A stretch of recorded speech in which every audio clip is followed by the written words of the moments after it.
Jade Legacy! This has been pretty much my most anticipated read since I finished Jade War. I could not wait to get this book, and so the fact that I got a review copy from Orbit makes me oh so happy. And did it live up to the hype?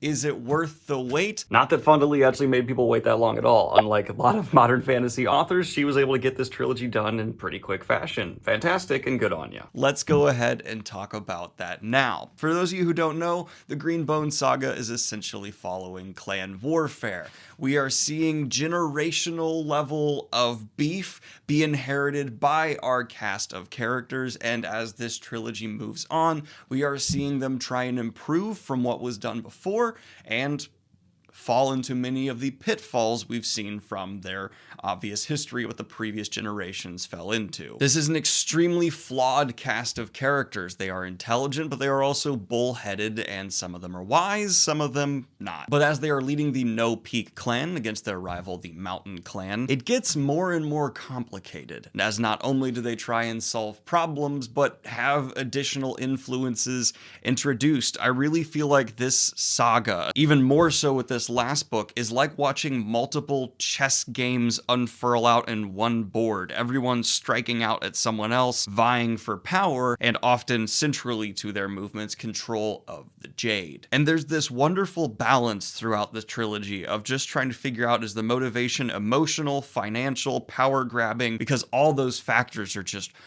warring, undulating, you could say, Murph, within different characters for their motivations. And I've heard some people read the first two books and not love them as much as myself, and I'll say that, you know, obviously personal taste, blah, blah, blah, but to make a more clear and accurate recommendation, I think Greenbone Saga is specifically tailored towards those who don't mind sitting in on an elongated scene where people are planning out, trying to suss out other characters' motivations, and you're watching the author use these extremely well-defined characters and relationships to then kind of logically formulate the plan that would come about from this meeting, which is something I greatly enjoy and is often centrally focusing on what moves the narrative forward within these books. But if that is not your thing, I can absolutely get if this is not action-filled enough for you. It's also not, you know, traditional high epic fantasy. It is much more urban fantasy, kind of in a extremely similar to our world. So yeah, if that's not your thing and you're looking for Malazan, then no, this isn't going to be up your alley. But for me,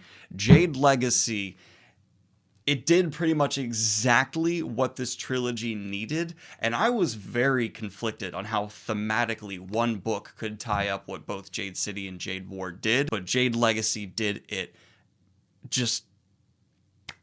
Let's talk about it. Again, no spoilers, this book is not out, but one of the creative decisions that Fonda has decided to do is have this book take place over a long time. Our characters age. This is really Jade Legacy, and we are seeing the fallout from not only events in this book, but everything that has been built up or hinted at in previous books come to the forefront and play out. We see characters grow and evolve, move past what their parents, their ancestors did, and as I said, fall into many of their errors as well. This really did feel like a literary gangster movie that is on the level of a Goodfellas or something in those lines, yet somehow still retained that epic feeling you get from fantasy. Like, this to me is the first time I've ever encountered what I would call a fantasy crime syndicate epic that lives up to that name, and now the final book is my new favorite. There's actually even something the Greenbone Saga, and especially Jade Legacy, has even changed my mind on as a reviewer, because I used to think there's no way you can have that truly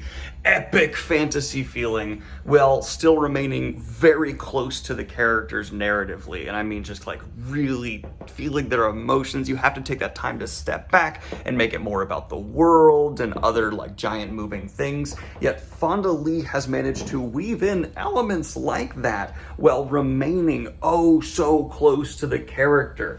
And it was just impressive to find something that, to me, really does live up to that title of epic, yet has remained viscerally human in a way that I find many epics to lose in the process. Because this is a character-driven book. Yes, the plot is there, it's complex, it's fun to follow and try and predict, but what will be, at least in my opinion, your motivation for continuing through these pages is your relationship to these characters and theirs to each other. Shay, Hilo, Andon, oh, Andon, I love you so much. And the biggest underlying theme for a lot of what this trilogy goes for me is this generational divide. This issue of, were they really flawed, or, becoming a jaded crime boss who is abusive and distrusting just a natural progression of being in this position? In a previous praise, I mentioned that I feel like Jade Legacy sticks the landing of flawlessly, is continuing this idea of no generation is inherently better. We see how the last generation operated, why they made the decisions they did, their flaws, and our generation trying to improve on that makes mistakes, has stumblings that probably that previous generation would not have fallen victim to, and they do things definitely better. That's because Fonda Lee knows the difference between wisdom and intelligence.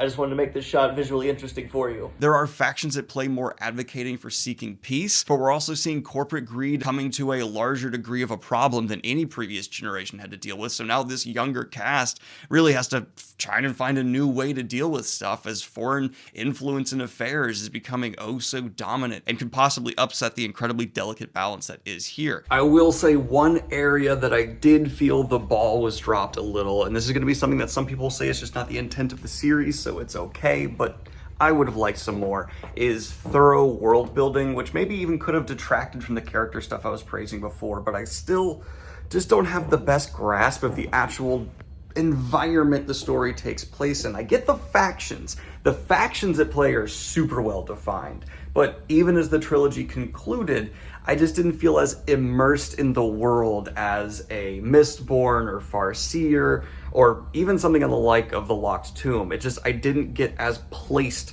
in there as the reader, and I could see some people really having a problem with that. I do feel the need to say that this book is definitely stronger in the third act. It's a lot of building towards a phenomenal finish, which is a certain kind of structure I actually like, but if it's not your taste, I can understand how that actually can be a bit of a turnoff. But for me, I very much so like how the first 2/3 of the book feel like cards being laid into place, and if you, the reader, are diligent enough, you could see a lot coming, and in the third act, the grand unfurling occurs. And that allows certain characters like Hilo to show their progression and evolution, because you see how all these cards are coming into place, and you know, oh, this character's strength is this, so they'll be able to see that. And so it's like nice to see, especially with like a maturing Hilo, him to still be impulsive and irrational at times and just kind of be himself, but with his maturing and how events are unfurling, you can go, but he's gonna do this, and then he does, and you're like, ugh. Jade Legacy tackles all of this while maintaining a pretty decent pace and concluding where I feel like each one of these characters needed to be. One of the character conclusions I'll actually say, in particular, I found a bit predictable, but it felt very right. Not being predictable is not inherently a bad thing. Sometimes it's just where things are pointing thematically, and having someone end up there, even though you can call it, is still what is the correct creative choice. That's what makes this in the top 10 fantasy trilogies of all time, in my opinion. And the Greenbone Saga does belong there. It's due to the fact that this is a epic that never loses sight of its purpose. I do not find Fonda Lee to be a very indulgent author. I mean, that's even reflected in her prose, which are rather blunt. They have some beauty to them, and I feel that discipline in her narrative as well. This is the story of this generation of the clan. You do not reach a catharsis of the story of the clan as a whole, or the world necessarily. The conclusion is focused on this generation and where they are headed. And it's done brutally. I don't mean in the sense where all of them are butchered or die, but it's a very honest, creative direction of where they're gonna end up. There is no leniency from Fonda Lee on where someone's evolution and flaws in this world will lead them. And that kind of just goes with the whole underlying feeling of danger that's been prevalent throughout Greenbone Saga. In book 1, Fonda Lee made a very bold, creative choice that set the tone for these next 2 books. And I think it was just sheer genius to, I'll keep it as vague as I can, kill someone who showed everyone is going to be in danger until this trilogy is concluded. Everyone. No one's off limits. And in a gangster trilogy, that's needed. So if, like many people in my comment sections, you are looking for something that is fantasy, but subverts and goes against a lot of what is expected. There is no chosen ones. There is no